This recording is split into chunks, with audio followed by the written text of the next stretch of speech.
Par aktrisēm taču mēdz teikt, ka viņa gan ir īsta dīva. Vai tad, ja jums būtu jāraksturo, kas ir dīva, un vai dīva nevar mājās darīt tās lietas, ko piemēram, parasta dāma dara? Dīva droši vien vairāk sev laika velta. Un viņai ir cilvēki, kas viņai palīdz izskatīties dīviskai.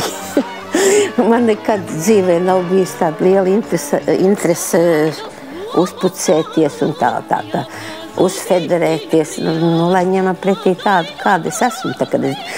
Man jauniešāns kādreiz teica, ka es biju tikko no friziera nākusi un kaut kā laikam labi izskatījos. Viņš tāpēc, tu nevari katru dienu šitāda te staigāt, nevis kaut kā tur saņemt vienu adatmati. Viņš saka, es teicu, Freģiņ, ka ja es katru dienu tev garām ietu tādā paskatā, tad tu nemaz neievērot, ka es varu arī labi izskatīties, bet tagad tu teici, es cik tu labi izskaties. Ja?